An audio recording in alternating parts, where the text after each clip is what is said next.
Okay, I'm Andy Lee Graham, and today I interview Laura Dassow Walls, who wrote a biography of Henry David Thoreau.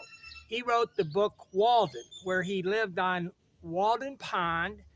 He's one of the founders of the ecological movement in a roundabout way, and he's lived there for 2 years, 2 months, and 2 days in a small cabin. Henry David Thoreau is one of my heroes, and she wrote a biography called A Life. So today I interview her. I really appreciate this opportunity, Laura. I really appreciate it. It's going to make you want to read more of Henry David Thoreau, but I highly recommend this book, A Life, by Laura Dassow Walls, a biography of Henry David Thoreau. Thank you very much. I'm here and you're not. Why not? Lake Atalan, Guatemala, one of the world's most perfect climates. I'm in paradise. I'm here and you're not. Why not?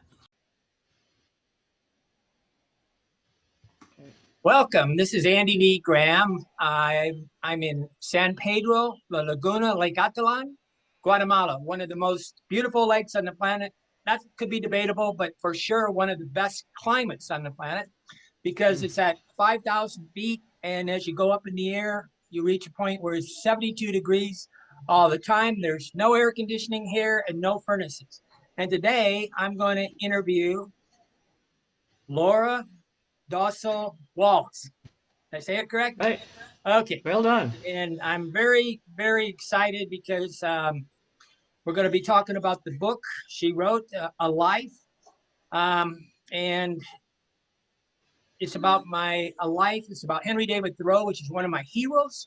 And anybody that writes a biography is a hero of mine too. I consider she's extremely good writer. Okay, I have lived in 114 countries and 25 years of nonstop travel. I have no home. Okay, I continually traveled for 25 years, and today we're going to celebrate Laura's. Can I call you Laura? Mm-hmm. Absolutely. Yeah. I call it Laura's understanding of Henry David Thoreau, one of my heroes. Okay, I don't have the hardcover book because I had to read it online, and I'm in Guatemala right now, and my sister's actually bringing me one on February 3rd. I'm real excited. Can you hold up the? Walden, or here's my copy of Walden. That's it's big, heavy for the luggage. I understand why you may not be carrying one around. But here's a copy of my biography. I'm not used to this Zoom orientation. That so looks anyway, bigger Henry David than Thoreau, A Life came. Well, you can make it look smaller. But yeah, it is. I don't it do is, any editing. In fact, yeah. Well, his was a big life, so he needs a big book to contain it all. I mean, the point being that Walden is amazing and huge. But one of the things that excited me about Thoreau, and one of the reasons I wanted to write the biography was I got really interested in his life after Walden, which is kind of where I came in on Thoreau. So I just wanted to tell the story about this even bigger than Walden life that he lived, and even though he died when he was only 44 years old. So it's amazing how much he created and how much he lived in those 44 years. So. Okay, so yeah. Henry David Thoreau lived in Walden Pond near Concord, Massachusetts for 2 years, 2 months, and 2 days. And interestingly, he went there on July 4th, which I thought was quite interesting. Will you explain about yourself, Laura? Explain your background, and so we have a little idea of you. Sure. Gosh, where to start? So my father was a marine scientist, which is probably why I respond so to the ocean. We always lived near the ocean. And my mother was a writer and an editor, so I was never sure which way to go. And I ended up trying to find a way to combine both. So writing and thinking about scientists who write or literary writers who are interested in natural science and write about the natural sciences. So always write on that interface. So I've always loved both natural science and literature. So I grew up in the, I think we're almost exactly the same age. I grew up in the 60s and 70s in the Seattle area. I like to say that, I mean, I was grunge. In fact, we all were grunge before it Yeah. was a thing. And I just, it was like, what do you mean grunge? That's like what I wear. So I decided not to change out of my grunge outfit because, hey, look, this is what's comfortable. Um, let's see. I'm still figuring out the what in a sense. Writing and writing continues to be the challenge and the great love. So my career, the way one earns money and establishes oneself financially in the world, became a life in teaching at several colleges and universities because I get restless and move on to a new situation more times than I probably should have, but wanting to retire and looking forward to retirement, to return to the Pacific Northwest and really get anchored and try to understand something about my home place has always been a goal. And so did retire about a year and a half ago, and am really grateful that I have this time now to be out here in the Seattle area and just north of Seattle in Edmonds on Puget Sound with a view on not cloudy days, which does not mean today, of the mountains and, go bird watching and take lots of walks and so on. So I've always been obsessed with how the words in the world interface. I mean, we have these amazing human minds, and yet some of us do not feel comfortable just being bottled up inside our heads. It seems like most people are these days, which for me is alarming. Some of us are constituted such that it's how we interconnect with, the world we now call nature. It used to just be the world, right? Yeah. Now we segment it off and call it nature. How do we connect with, how does that outer world get into our minds, and how do our minds get out into the world, and what is this reciprocal relationship, and how do we grow, or how do these worlds inflect each other? All of this has been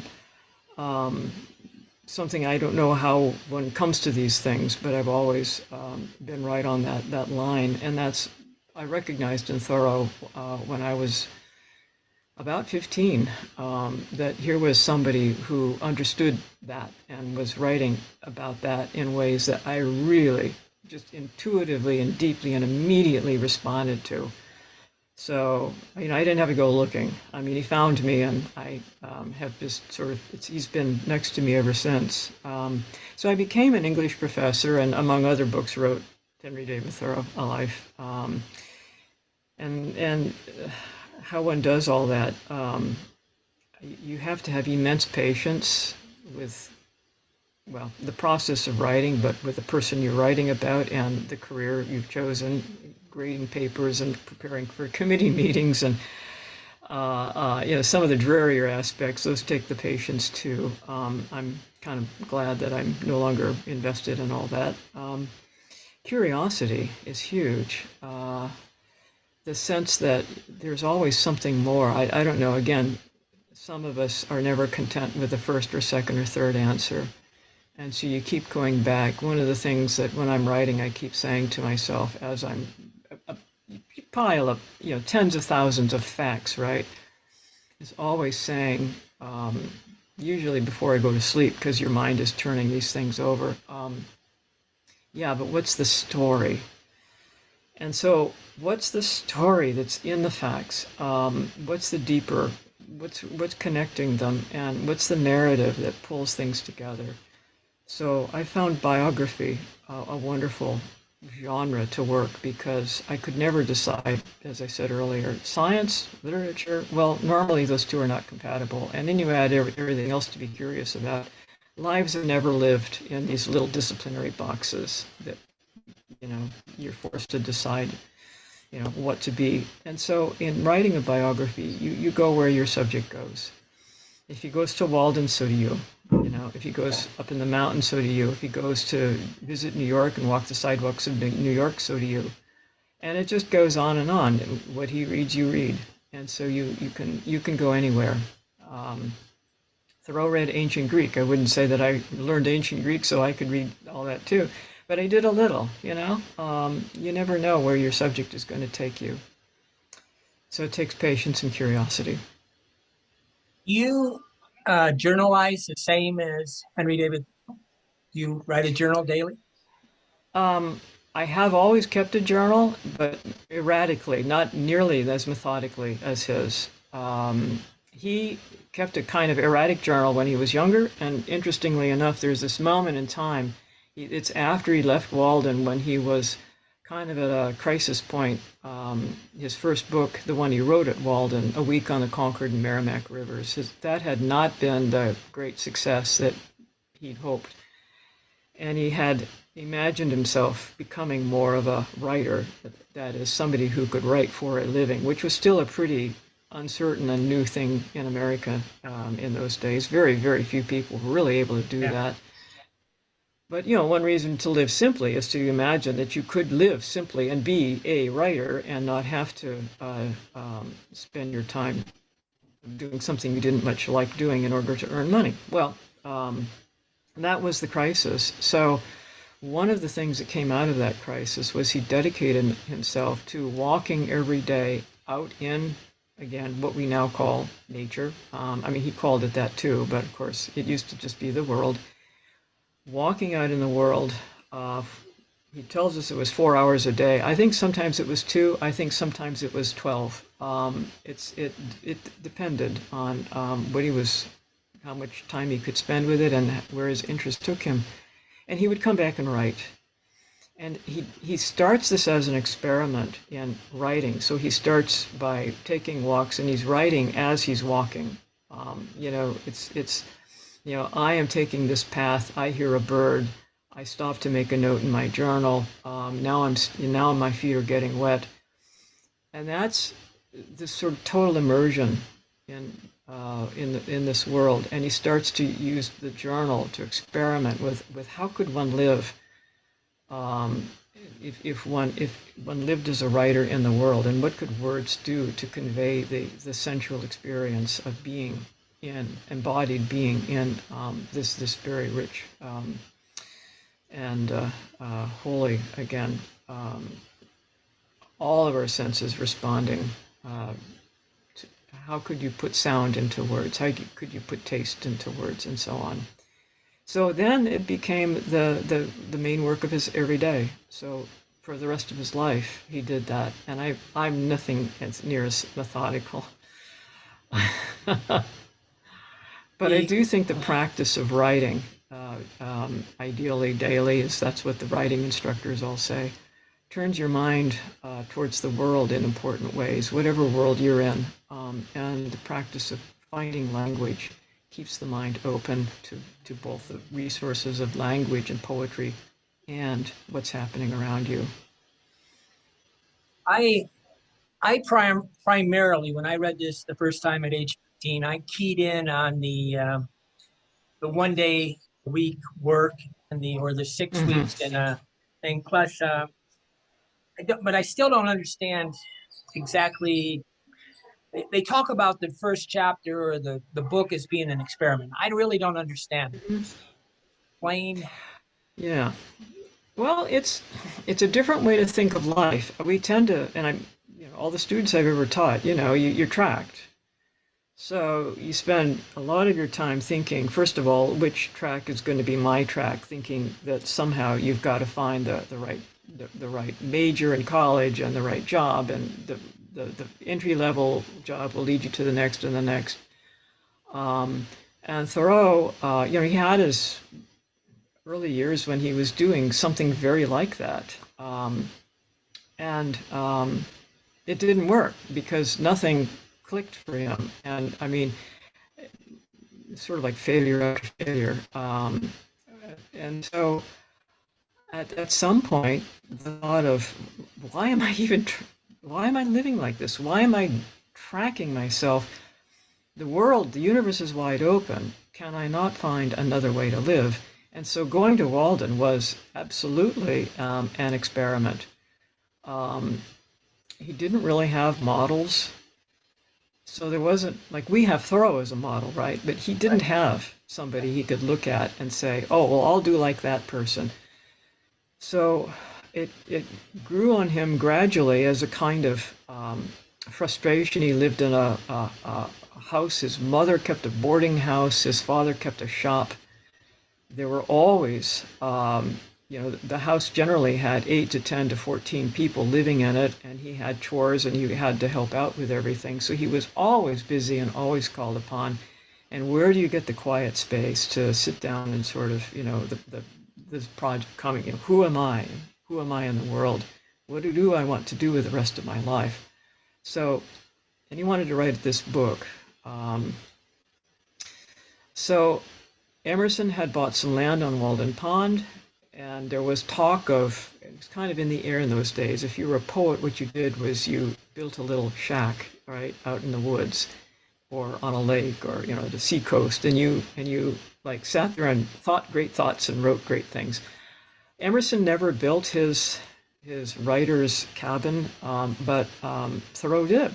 And Emerson gave it the project his blessing. So I don't think Thoreau went to it with any clear sense of what exactly would happen. And that's in that sense, it was an experiment. What happens if I live on the edge of town in a house and I'll build my house myself, and it will be very small. So I'll have, doors and windows that are open, and I'll live much of my time outdoors. And I'll bring all my writing materials. And I want this to be a kind of holy life that I live. I'll dedicate myself to it as a kind of calling or vocation in a religious sense. Like, this is no joke. I'm really going to do this and commit to it. And I'll see what happens. And he really doesn't know.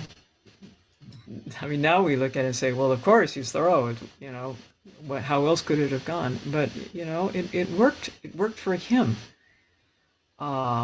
He found the balance that he hadn't had before. He did not keep people away. Famously, he had a chair, 3 chairs, he tells us in Walden. So he would set one of the chairs outside the door, and you could see his house from the road. He was right on the edge of town. And if the chair was sitting outside, his friends passing by would just look down and see it and say, oh, I'll pop down and say hi to Henry, because the chair sitting outside meant that he would welcome anybody who wanted to come by and talk.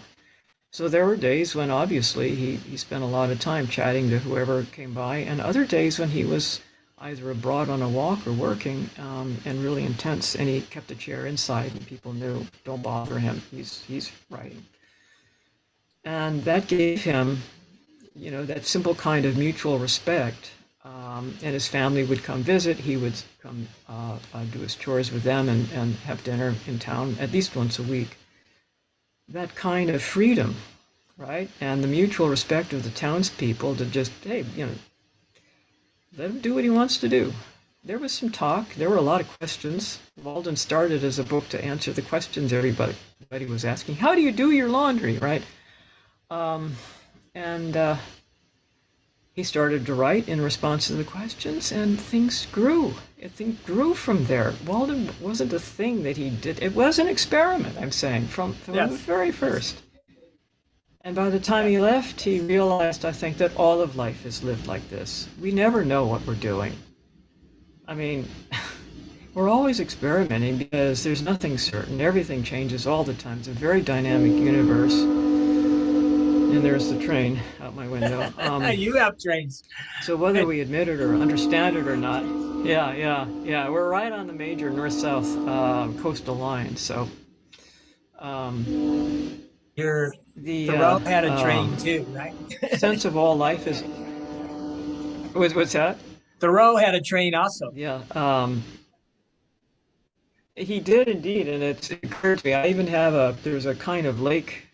It's actually a swamp You're estuary, very similar. You're very which Thoreau similar. would have adored. It's actually, and this was not intentional. This is again like one thing leads to another. We're always experimenting.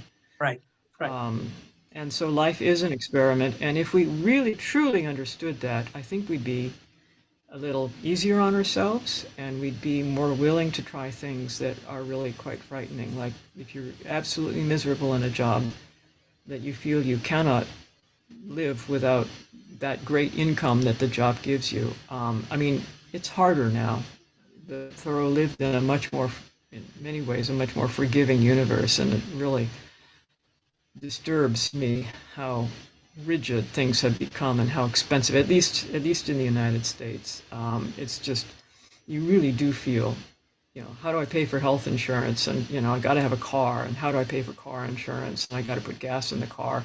And oh my God, I can't grow my food, so I got to go to the supermarket. And food prices now are through the roof. Thoreau had lived at a time and a place where that just didn't have to be a part of his universe. You did grow a lot of your food. And, well, I won't go into all of the details of Concord life in the I, 19th century, but Thoreau, give I, us enough, you can get the flavor of it. I'm interested in the separation. To me, he separated the superfluous from the necessities, and because he was Yeah. able to work 1 day a week or 6 weeks a year, because he only lived on what he needed and not what he wanted. Um, do you think this Hmm. applies to modern culture at all? I actually live by this model. I only buy what I need. Well, I think it can. And again, one of the things that Thoreau says is don't try to live my life, Yeah, right? So, but if you embrace the principles that I'm trying to live in my way, take those principles and live your life your way, but live them on these principles. So, in that sense, I mean, you're probably the most Thoreauvian person that certainly the most Thoreauvian person who's ever interviewed me. And so, the the sense that asking that question means, first of all, saying, what is absolutely essential to me? right. I mean, what could I not live without and live happily? And we'll all have different answers to that. For me, it's, well, you can see in the mess behind me. For me, it's books. And I don't mean like electronic ebooks. I mean like the material book, ink on paper. Um, and so that's a commitment. Books are heavy. You can't move around and be mobile if you have a library. And so you realize, well, okay, that is one commitment. Writing is to me a necessity. Well, food, but what food is a necessity?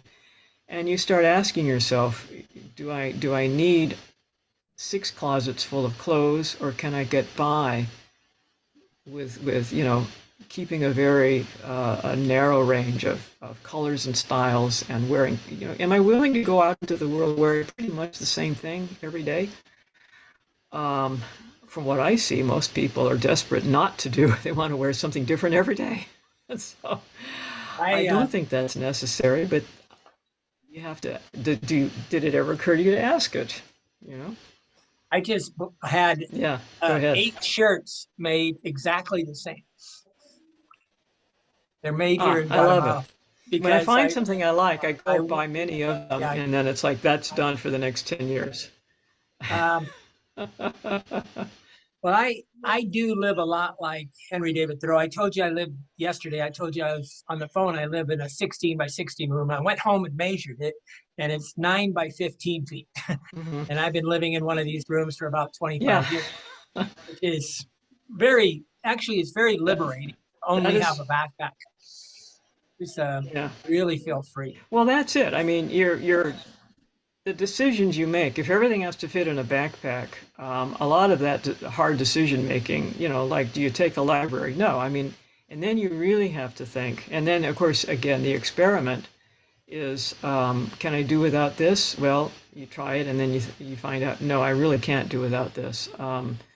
Or, hey, wow, you know what? I didn't miss that at all.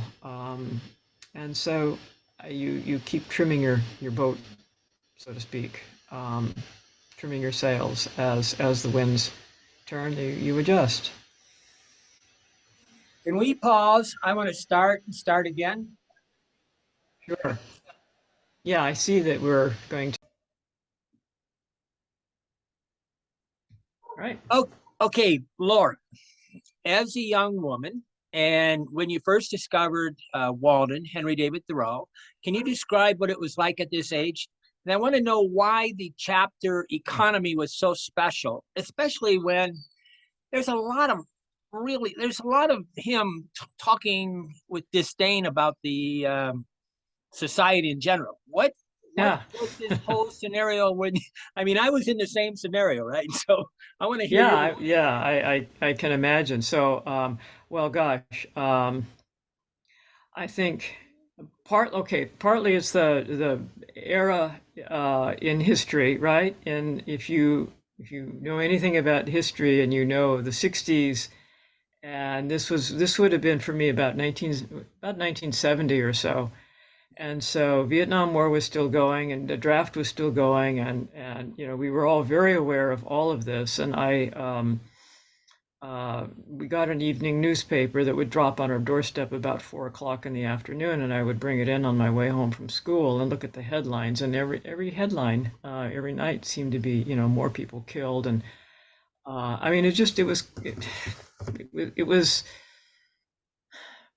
the mood and the time was so disruptive in so many ways that you got the feeling that the adults really don't know what they're doing. I mean, really Oh yeah.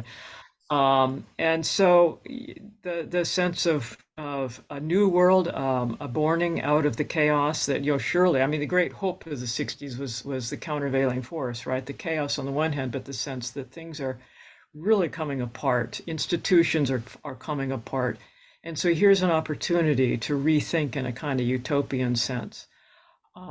And certainly to rebuild your own sense of your relationship to the world. And so this is an idealistic time, right? Oh yeah. The idealism of it is something I think people tend to like gloss over or forget. But I mean, we really did have this sense that it was up to us to save the world. And I don't think we did. But I think there was a lot of good that came out of it. So I was um, responding to this and then going to school where I mentioned in the first part of the interview about the football rallies and just a general sense. This is before women couldn't do sports, for instance. So I was active and outdoorsy, and I didn't necessarily want to like play basketball or anything, but I just couldn't understand why the guys got to do shop. I wanted to make things. I didn't want to cook, and I couldn't take shop. Um, so they were doing all this cool stuff and fooling around with engines, and I was like, how does an engine even work? I'd love to know that, but no. And so I was supposed to learn how to be a good housewife, and I didn't want to be a housewife. I wanted to be out doing something, sort of amazing in the world by my sights, which generally involve being outdoors. And uh, I was very interested in what people started calling ecology, and I thought I could understand something about the ecology of my neighborhood. The gardens, the little plots of land left over intrigued me. And so I got into plants and wildlife, and it just wasn't a very good fit with school. So I open to economy and I start reading. Gosh, I put my copy away, but I start reading a voice telling me that he didn't fit very well in his world either, and it was okay. Like he says things like that were inflammatory, like the mass of men lead lives of quiet desperation. And I thought, well, that could have been written like this morning. Yeah. um, because he didn't say it in a spirit of, oh, just throw your hands up and, what can you do? But in a spirit of like, this is not the normal and proper condition of human life. The surely joy is the condition of life, another of his great sort of quotable quotes, and he really meant it.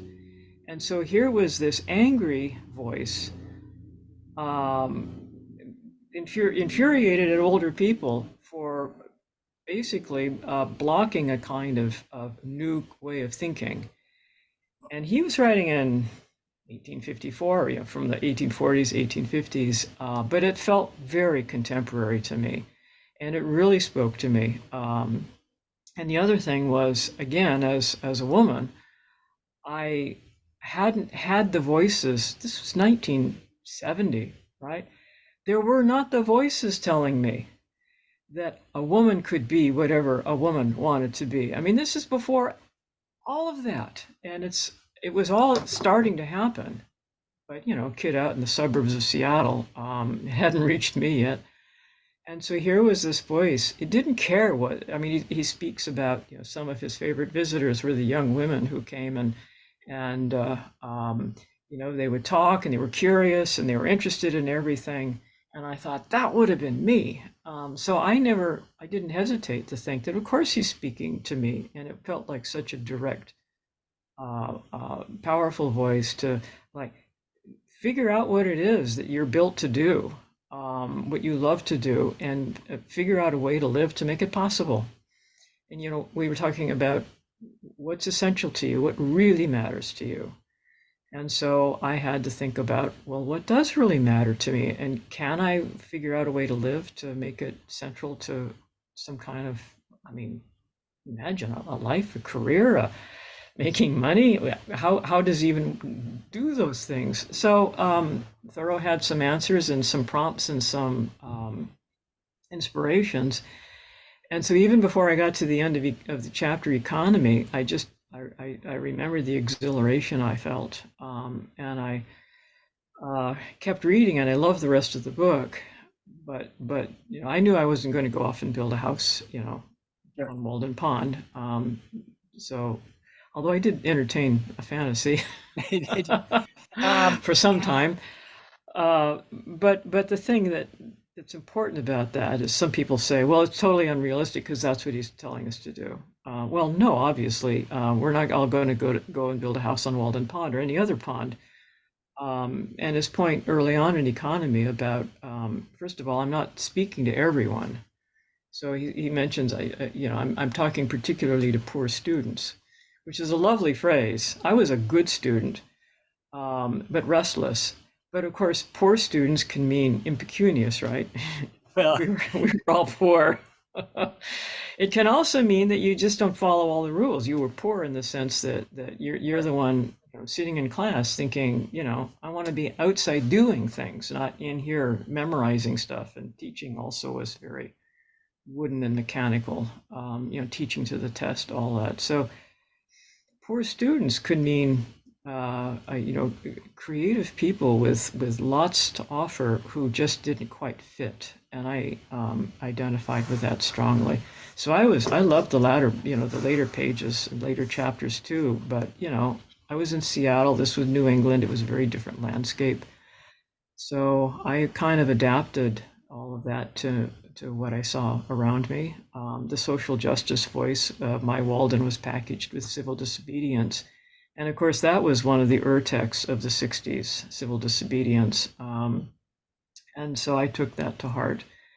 And again, it gave me a kind of framework for thinking through my position and how I could relate in a meaningful way um, to the ethical problems around me. So yeah, it was real very interesting practical to kind of me. reading. I was at the time, I guess, considered a poor family because both of my parents worked in factories. Plus, I was a Mm. poor student. Okay, especially in English, Yeah, anything to do with yeah. English, I was horrible. But Mhm. um, I think, in my opinion, he was explaining that each of us can go live their own life. And Yeah. do you think this is still possible in 2024 that we can set Mm, up our own little culture, our own little world where mm. we obey our own little rules and don't? Because Well, he says to go to the sound of a different drummer drumming, right? And yeah, yeah, he yeah. says the foolish consistency is a hobgoblin of little minds, which he was taken from. That wasn't him, but that was Emerson. Ralph Waldo Emerson. But to me, he's everybody wants him to be consistent, and I said, but that quote says everything to me. Why would you be 100% consistent in everything you do? But I would like to know how to live more like Thoreau in today's world. Yeah, I think I was thinking about that this morning, actually. I think it's gotten harder to live in the conventional world, sort of within the drawing within the lines or within the railings that are put up. I think it's very difficult to be a young person today, for instance, and I think in many ways, well, there's a yes and no part of this. Institutionally, the kinds of frameworks we live within have closed in and rigidified in a way that including especially financially, that makes it very hard to imagine living a Thoreauvian life. Unless you just, like Thoreau says, just step off, get off the tracks, Right. just go cross lots. And so you can throw all that aside. And, that's great when you're, 18, and you can imagine, remaking life from the foundations. But, in this society, Thoreau actually did pay rent to his parents, as an adult. And so he did have to have a source of income. And so he found a job that he loved. It was surveying. He became a professional surveyor, had the professional equipment, and he was extremely good at it, and known as somebody who was the highest caliber. So anybody who bought new property, a farm, the city when they were platting new house lots and so on, Thoreau was the person they got to do the work of surveying. Um, and so he liked it because it got him outdoors. He could go all kinds of interesting places. He was always botanizing out of the corner of his eye, as he was doing a survey. It was independent. He could keep his own hours. And he loved the mathematical part of it. He was his own boss. Well, okay, I'm not particularly keen on surveying, but I thought, well, I love to write, Sure. and I love to draw an artwork. So I started framing my own sense of possibility within that. So Thoreau found a way to fit into the framework, the fence lines of his own society, well enough to establish himself, but with enough looseness and freedom. And again, like, what do you need? So how much like stuff do you need? Minimizing that freedom up even more. So there's a lot of play in our society, I think, a lot of Oh looseness. yeah. And now we've got gig economies and, something like what you're doing, the internet opens up, it closes some possibilities, open others, and it's a whole other world. I think once the principle is in place, right, the Well, individual who wants to do this has to figure out what might work for them. I feel that what's different today is maybe people are more willing to tell you you don't know what you're doing. Okay. And sometimes I Yeah. go, I didn't really ask you to approve or not approve of what I'm doing. I just was Mm. telling you what I'm doing, right? Mm-hmm. One of the things later in your book, you said that I think after he had published one of his books, it said walking had became his work. What did you mean by that? Well, the surveying was, work, right? It was for But pay. He had clients and he had jobs and deadlines and all that. So then was the walking where he was out with his notebook in hand, And he had various places that he just sort of had this circuit that he made, things he wanted to check, and questions that he went through phases, for instance. So let's take, for Oh yeah. example, he got curious about the temperature of Walden Pond because he started measuring the temperature of streams and springs. And it fascinated him to, as he's doing this work, to realize that they were all, I'm trying to remember, I think it was something like 45 degrees. So why would water in all the springs be 45 degrees and Walden was also 45 degrees? Well, this is the sort of question, it takes persistence to do all the measurements, but like what kind of mind starts to obsess about that? And that would be one phase. So for a few weeks, he was doing that kind of thing. And he was writing it up and he starts to speculate and he starts realizing that it's because it's all groundwater. Right. It's coming to the surface. So he starts figuring, well, why would groundwater be 45 degrees? And he starts thinking about temperatures and, all kinds of stuff that, this is all very scientific, right? But it's driven by curiosity. Well, that's what got him out of bed in the morning, often before dawn. And that was his work. I mean, it was so. Hannah Arendt has distinguishes between labor, which is what you have to do to just Right. keep food on the table and a shelter over your head, and it does not produce something that becomes a permanent part of the world. It's like maintenance.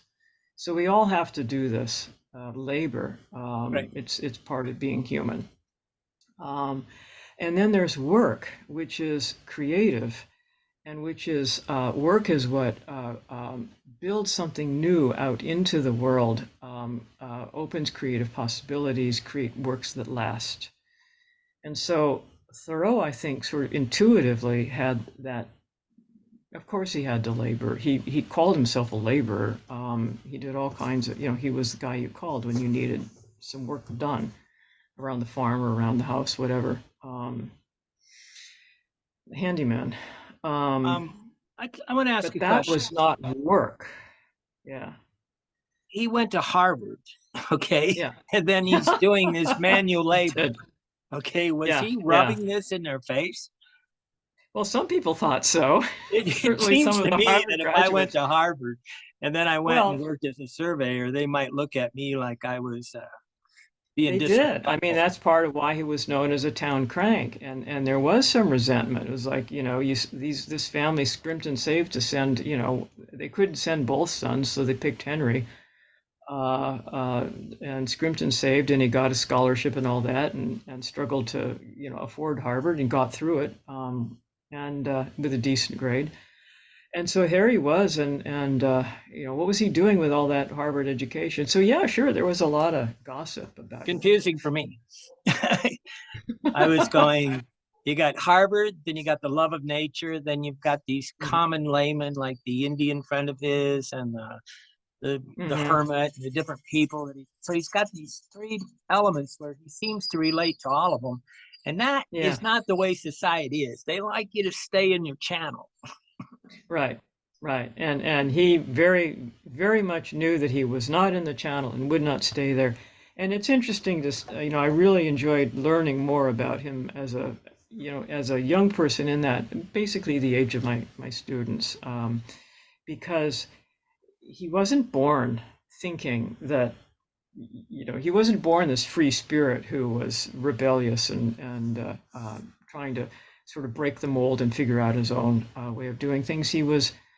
Uh, he was a good student and he was kind of like trying to follow the rules. The rules were pinching him in ways but he was still like, so he comes out of Harvard and he works hard to be a decent student and not get into trouble.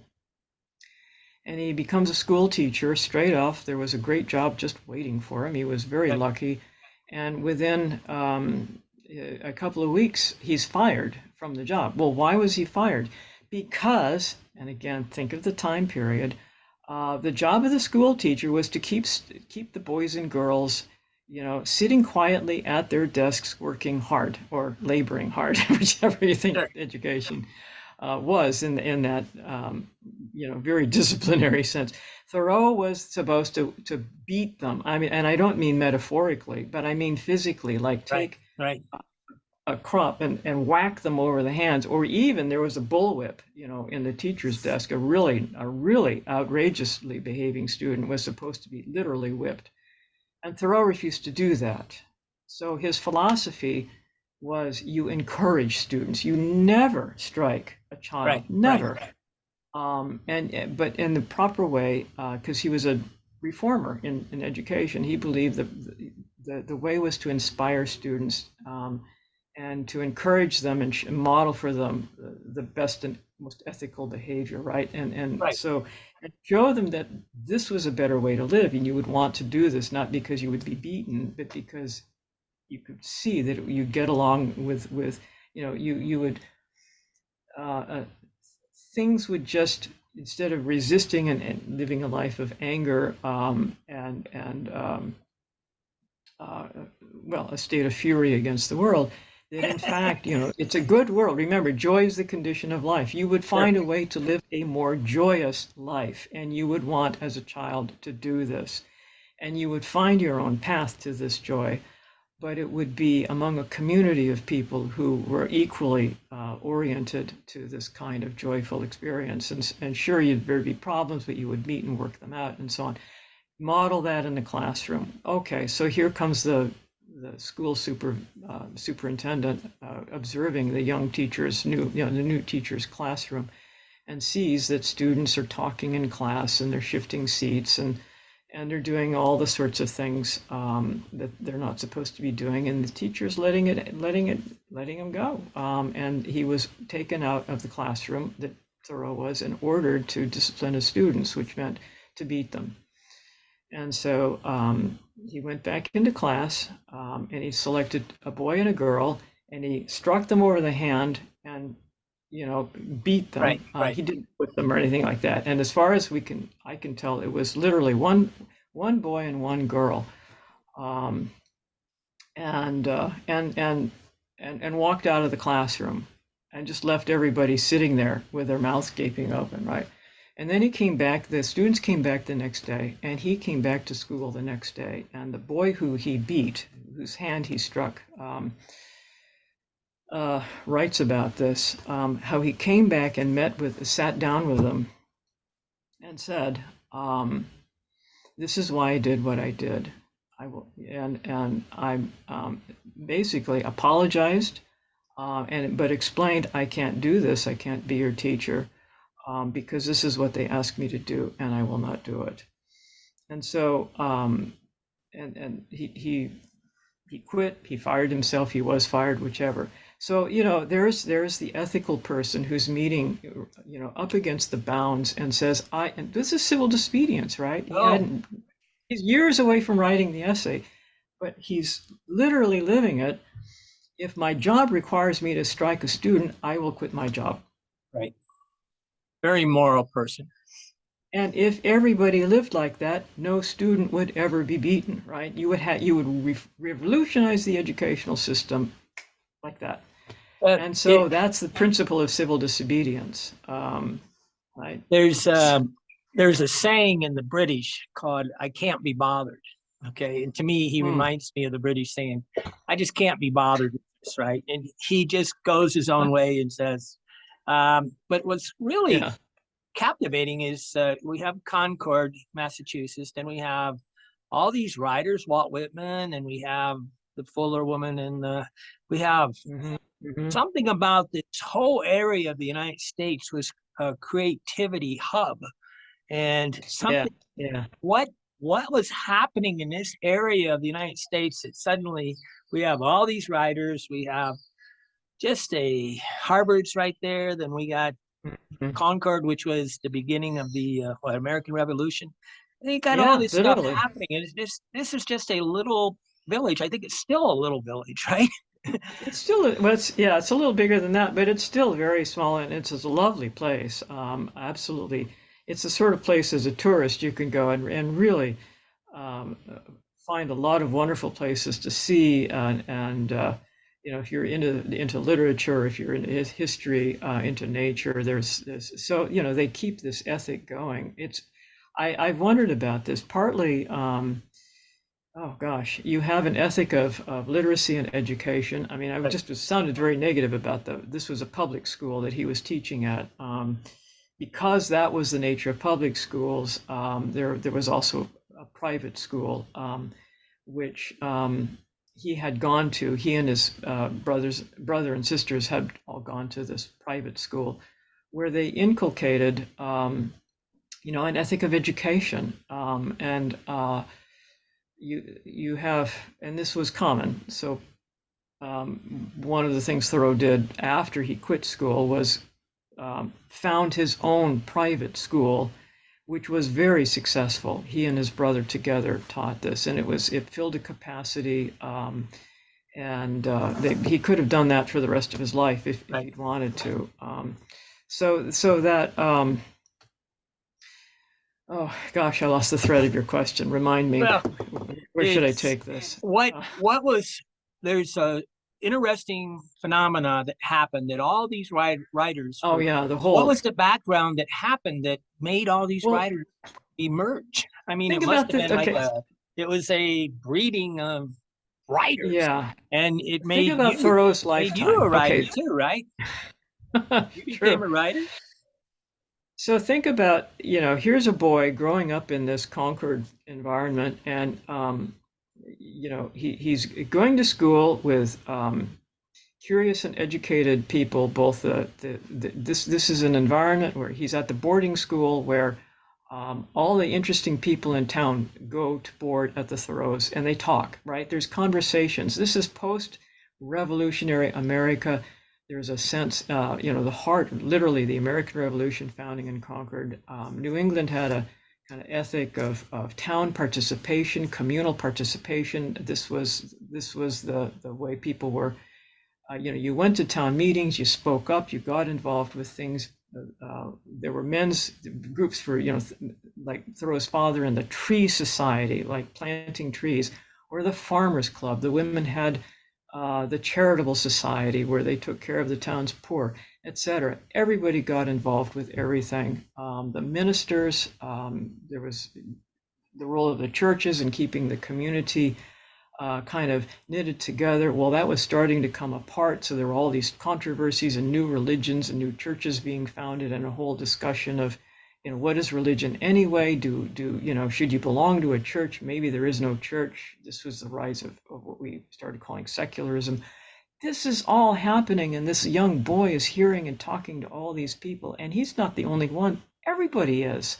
It's amazing. It's phenomenal. It's like this cultural explosion. And out of this grow all these great writers and more than just writers.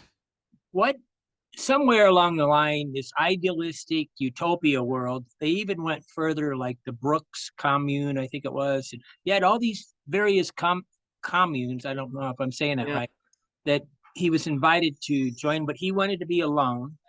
And where did this idea of utopia come from? Well, I that's mean, part of it's it. a farm community, wasn't it? It's a farm community. It largely, yeah. And I then they came put the from a farm community. We don't think of well, there you go. utopia. Yeah, it was a farming and it was a small manufacturing center too. So and Pencils. in fact that's what the Thoreau family was doing. His father was a pencil manufacturer. He actually Still, had a pencil factory, utopia. and that's the other thing. Yeah, so Thoreau was, that was the family business. They had a shop, and they made various things other than pencils too. So Thoreau would help out in the shop, and he actually, invented the American #2 yellow pencil. Thoreau invented that. They didn't get a patent for it, so but he figured out how to make these pencils that were like the ones they were importing from Europe, and as a kind of buy American, right?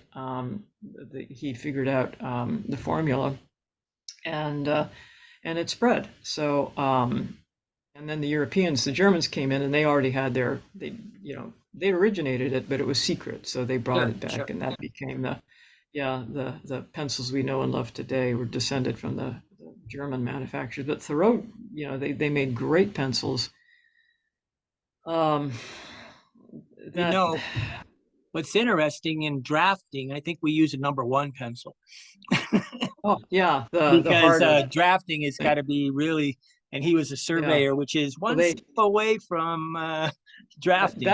that was the issue number two, because what Thoreau figured out was how to go graded from hard to soft. So they Uh, had a range of pencils. So they had artists buying the soft pencils, and Thoreau as a draftsman was using the hard ones. They had carpenter's pencils. They had all kinds. So once again, I'm drifting, I think. well, it's The the how would I? this This is one thing I think readers would really like to do, and I know this not going to be depende. I don't want to hear depende. Tell me how Thoreau would be acting in 2024. Describe this man today in 2000.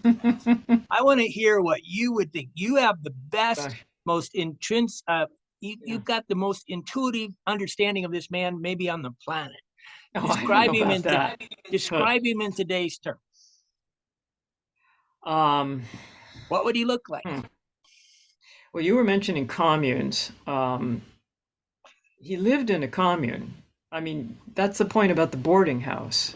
Oh, so He went communal. away from, I Okay, mean, it was a communal living situation run by some, his parents were very idealistic and his sisters too. So, I mean, that's why people stayed there was it was kind of it was a right. cool place, Community. right? It was a community. Yeah, Same reason and I live in hotels. it was part of making and sustaining this larger community.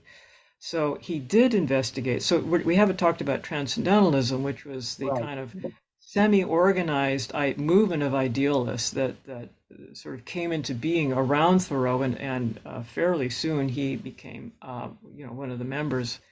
It was not a card carrying. You didn't have to pay a membership So fee or anything. in You just hung out with these 2024, people. what is a transcendentalist? Who would that? Well, I sought it in the university system. Okay. And I think a lot of us gravitated to higher education or even just education because there's still, college campus still bears remnants of that kind of high-minded community, or did, Oh, I don't, yeah. Yeah. I'm not so sure.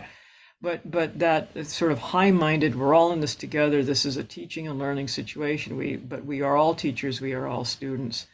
Right. And there's that kind of idealism that says, we are students for life, and so it's a kind of extension of or a version of which drew me. I mean, it was the closest I could come, and I think I'm not alone. Sure. And of Sure. course, the humanities, and in my case, English, working with literature, working with writing. I almost became an artist, but it was more of a business. In art classes, everybody was talking about, making money and going to New Right. York and becoming big and getting patrons. And I was like, I don't want to worry about making stuff and getting patrons and going to New York. And I thought, well, teaching is so. I think But Thoreau would become a teacher. there. Are you familiar with the permaculture new thing that's moving around the whole planet? Tell me, cue it a little bit. Permaculture. I'm not sure by There's that a phrase. there's a permaculture kind of like a commune here on Lake Atlan, and what they try to do is they try to have one culture and they try to live within uh, eating from the land. They try to have everything Oh, come from that one yeah. area. They're calling it permaculture, Yeah. which is Well, yeah, ironically, it's kind of like Concord as Thoreau knew it as a child, right, right. Well, he which was very excited to move away from that model, right? To start importing food from, well, everywhere it's in the world and so on. But I like the modern conveniences. Okay, well, I think that's where you know, where we're likely to be going in the longer term, because I think we've reached a kind of, or we are reaching a breaking point with the complications of society. And I think the sense of finding ways to rebuild local community, right. whether it's that kind of permaculture you're describing, although I have heard of these alternative communities. Thoreau might be a member of that. He might be Well, deeply involved with something like that. they're pretty snobby. Oh, really? Oh, okay. Well, some of the ones, yeah, I mean, they're like the um, elitist. We are living a special life, and oh dear. Well, I don't know that he'd be that I because he I just have was trouble too, seeing that he could fit yeah, into an area no, where he had to be no. special. No, but there was, so he went and looked at the most successful utopian community in his neighborhood. Again, this was part of the transcendentalist Right. movement was let's found these communities and figure out how to live a better life in association with people and not just alone, but really in a very practical terms, and then we'll model it, and then wider and wider circles of people will see that this is the way to put a community together, and so we'll sprout more communities, and pretty soon we'll all, in a sort of very democratic way. And so Uh, was Brook Farm, and it was he had a number of friends there, and he went there and looked it over and was seriously thinking of joining them. They had just moved from the agricultural model, which is the model that attracted him, um, to an industrial model. yeah. So they were going to do a kind of socialist experiment with industry, and this had been very controversial in the community, and it actually split them. And most of Thoreau's friends actually moved out. So he got there just as they were on the hinge of making this decision. And after hearing this, apparently it was quite heated, the discussions about what would be the future of this community. He left, and no, that was not going to be for him. And that was the beginning of the move towards Walden Pond, where it was like, well, if I can't, let me at least, like, I'll strip things down to the absolute simplest terms possible, and try to figure this out from ground zero. Right there is Walden in a nutshell. But meanwhile, a lot of his friends left and moved. Some of them moved to Concord, and interesting things Oh, happened from with them too. The community kept going for a while longer, but the industrial model turned out to be difficult.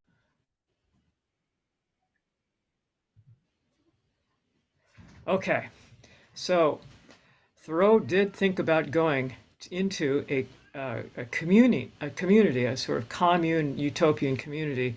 Um, it actually did last for years after he decided not to, but it burned the main building.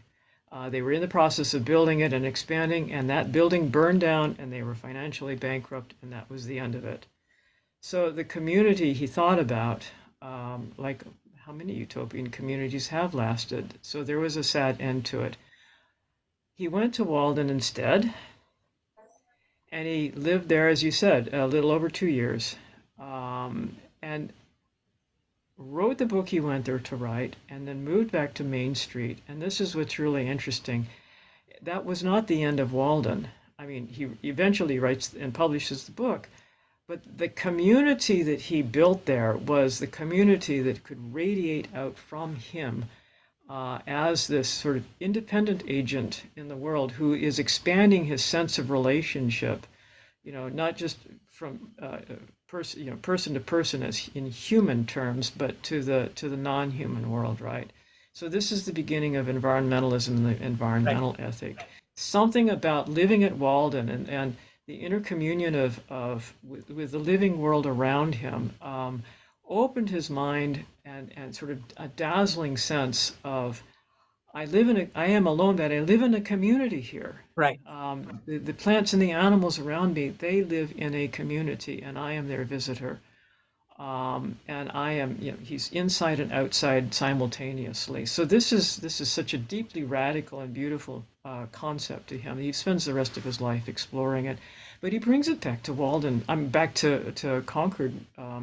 And so here's one way that Thoreau would live today, which is with either in a room or a separate house, some kind of attached building, perhaps with a family or friends or sympathetic people who basically, he'd pay rent because he always paid rent.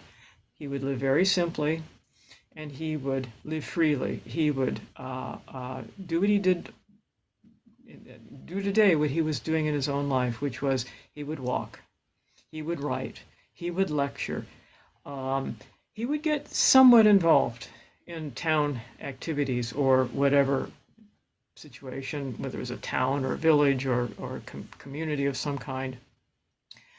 But he wouldn't be bound by them. He would be the one who would probably introduce some novel thinking that may or may not be popular. But people would respect him because he would always speak his mind and stand on what he believed. But he would listen, and um, uh, consistency is the hobgoblin of little minds. He would be able to change his mind if you presented new evidence and new arguments that he respected. He would rethink things, but he would not go with the crowd, and he would demand the time that he wanted to go be part of this larger community, the non-human community. So that would be, and he would work with children. He would have Yeah, he would children. continue the teaching. He loved children. He loved the openness of mind, and he felt very strongly how the importance, as it had been to him, of taking young people outside, of guiding them, but not too much. Giving them their freedom, but just getting them outdoors and giving them a sense of freedom and agency in the wild world. And he would do everything he could. Um, and then he would come back to town and visit with the neighbors and the locals and maybe, fix your toilet or, put up a fence. And he would just be kind of a town character. Um, so some situation like that is what he would devise for himself. And sure, there's ways and places to do that in America today, in urban areas Sure. and in rural areas and out in the country. But he would find his way. That's the important thing. It's Right. not that like that spot would open and Thoreau would say, "Can I apply?" I mean, he would force that door open because I don't think he could live in any other.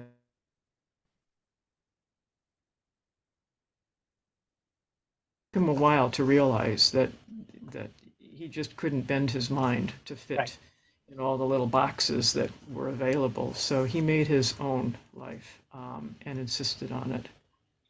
You know, And he'd do that today too. Whatever terms he could figure out, he would make it work for him. I'll tell a little joke. Because I live in a hotel room for 25 years, and I say one of the biggest requirements to live in a hotel room is you have to be a maintenance man because you got to fix all the little things that break. And I There live you in a go. ten Yeah. dollar $10 a night, but I also have a joke. I can fix anything but a broken heart. Okay. And okay, but that's Like my that. Yeah. saying when somebody says, "Can you fix things?" I can fix anything but a broken heart. But to the question, the big Okay. question. Okay, Thoreau's a nonconformist and Yeah. Hmm. iconoclast. I think I'm using that word correctly. Um, Hmm. I often call this a rebel. We have two different types of rebels. The rebel without a clue, which I call the terrible twos. They say no to everything. And then we have a rebel with a clue. So I think you might have already answered it. Is he the rebel with a clue, or is he Yeah. the rebel without a clue? Well, Because he's certainly the rebel with a we clue. we Yeah. have a Yeah. whole world full of people right now with tattoos and Yeah. nose Yeah. rings, and you're not going to have to answer the question on how many tattoos he has. I'm not going to ask that. Oh. That I don't know if he, yeah. It's to be a Maybe he nonconformist tattooed. nowadays. I don't know. Maybe the outline, the drawing and the one drawing in Walden of the pond. Yeah, He might tattoo that on his, I don't know, somewhere that his arm. tattoo. I Um, I I mean Thoreau.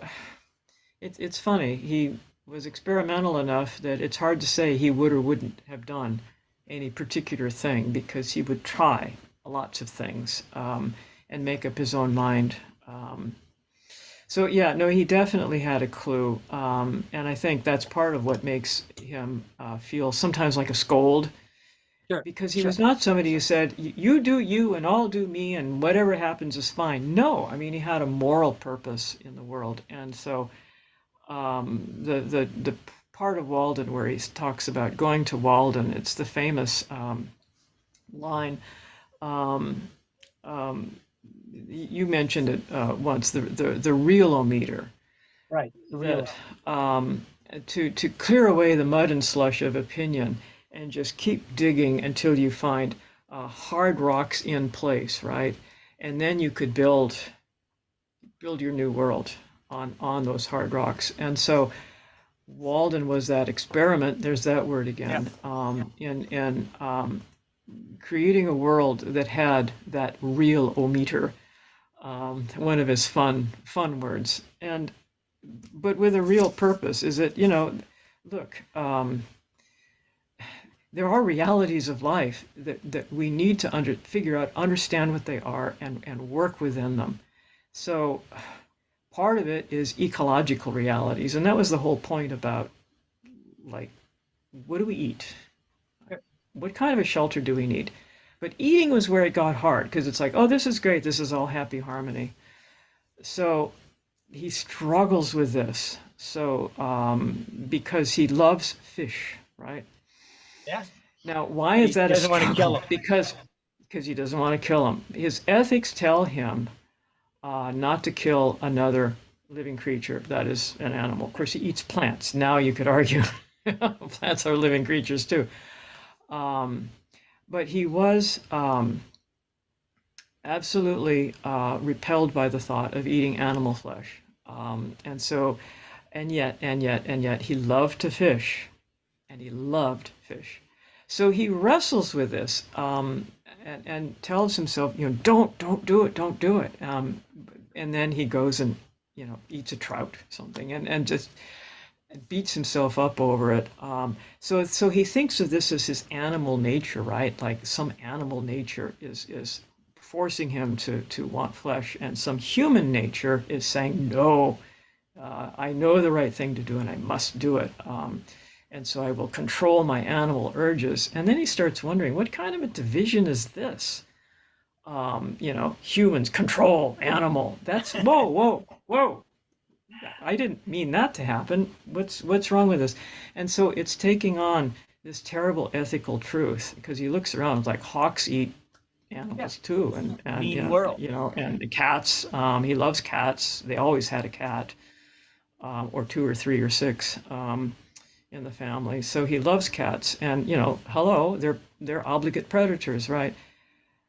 So he comes to this to the deep realization that we have to. The only way to live is to kill, and You it's a know, horrible. It's a there's the. horrible realization, right? Oh That yeah. this is Well, the at the beginning of ethical dilemma.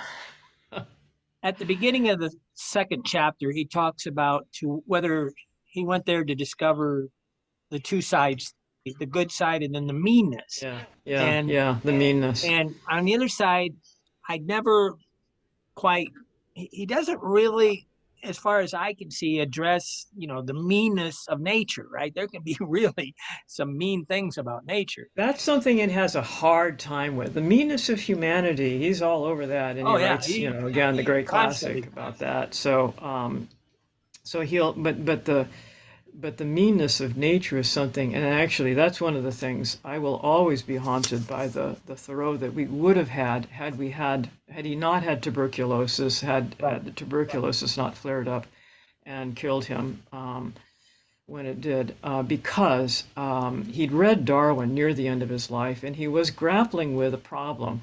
Right. He saw life and regeneration, and all around there was this one season where this is last fall. He's looking at a tremendous crop of acorns, of white oak acorns, and he's so enthused because he's like, "Oh man, all the little squirrels and critters are Right. going to eat well this year."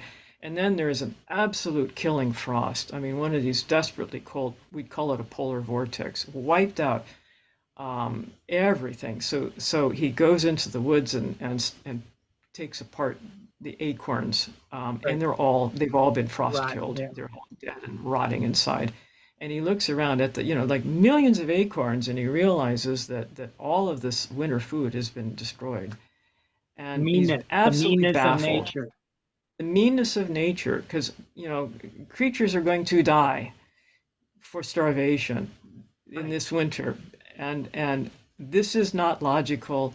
This is not Well, fruitful or when you beautiful or anything, and he's wrestling with what kind of cosmos would do this. And he starts expanding with not just the death of the acorns and the little baby trees that they would have produced and the squirrels they would have fed and so on, but I mean, it starts the larger pattern of this, and he is just wrestling with this in a real way in his journals. And but of course, he thinks he's going to get well again and get back out there and work with this problem, and he doesn't get well and he dies. So the well, terrible irony. tuberculosis is a natural, it's nature, Yeah, and yeah, so he was yeah, killed essentially by yeah, nature. Darwin, I think, wrestled a lot with the idea of how can a God allow such dramatic yeah. death, right? And Right. there's a really good movie called Creation about Darwin. I just love this Mm, movie. It's mm, mm. he goes Okay. into the deliberation of how can these. It's life is a battlefield, right? And well, we'll wrap this up now. I appreciate your time, Well, and I'm a I'll, great admirer of you. I'm yeah. going to try to find all your other books. Try to know Well, you got one on thank you, thank you. transcendentalism, and Well, give it.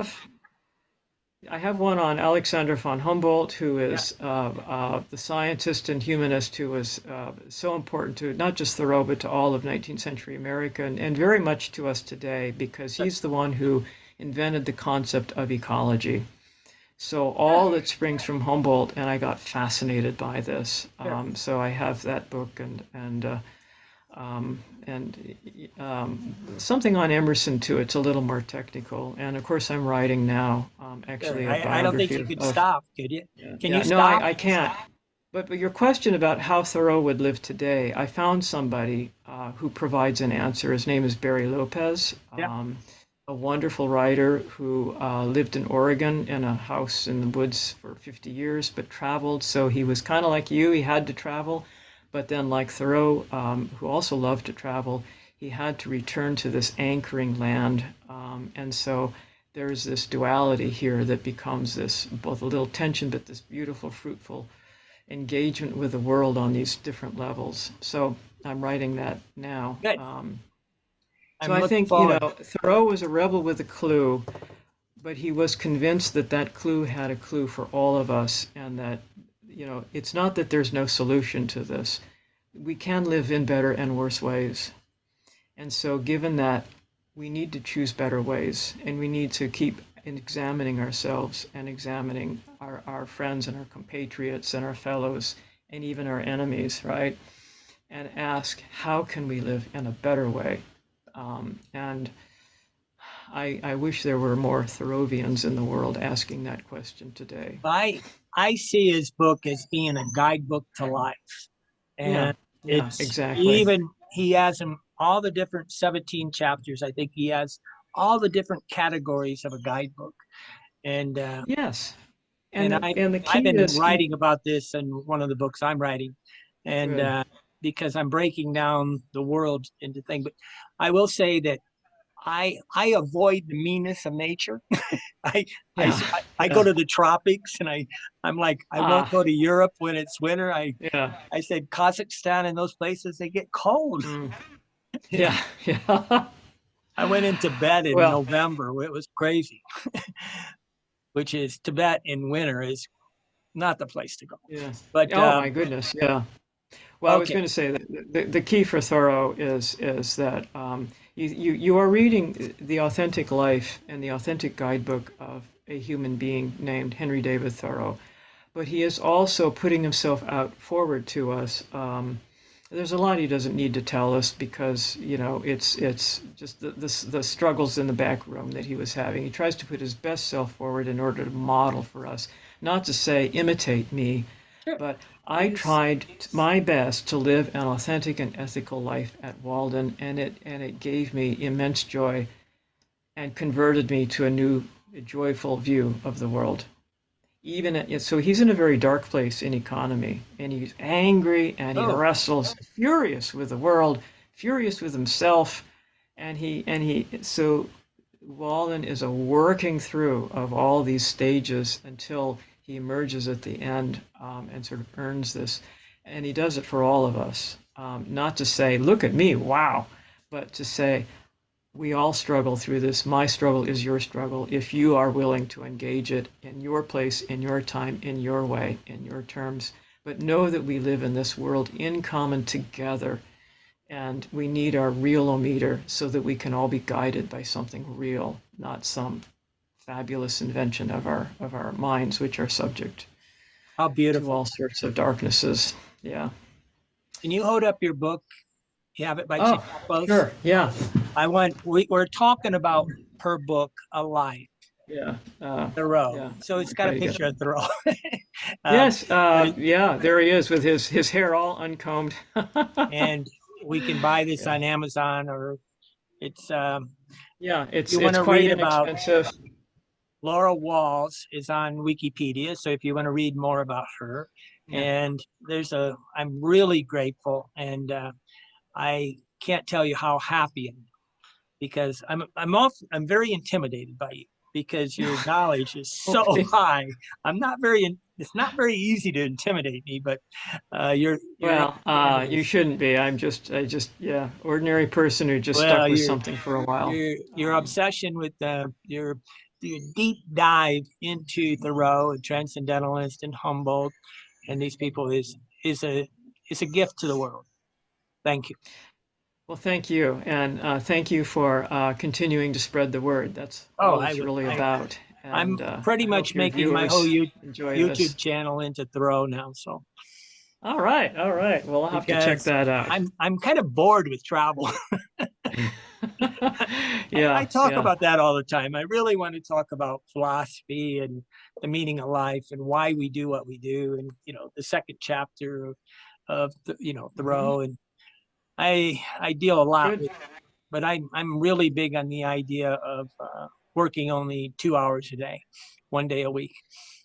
Thoreau insists that it's possible. Oh, it's So proof of it. I did it for we 25 can, years. yeah. All I right, barely there you go. I barely work. I mean, people say, Andy, I know you're busy. I said, what? Not me. Okay, thank you very much, Laura, and I will send you the link to this. And I appreciate. Okay. I hope to talk again too. Well, that would be lovely. And may all your endeavors be Well, I fruitful. thank the good gods for And my yeah. great fortune, and I thank I thank you for creating something that inspires the world. Well, thank you. No one writes in a vacuum, and you Oh, write for an audience, you write for people, and you write out of at least those of us who do this kind of work, to connect and to help, right? To be of help. you did So it. You thank you. changed my Okay, world. well, and I hope everyone is listening. Go find a copy of Walden, and if you hated it in high school, if you're a little older now, give it a second chance. Yeah. Everybody should read Robert. It's a guide to life. It's a guide to All life. right. Okay, Great. thank you very much. La Thank vida you. es bien. La Bye for vida now.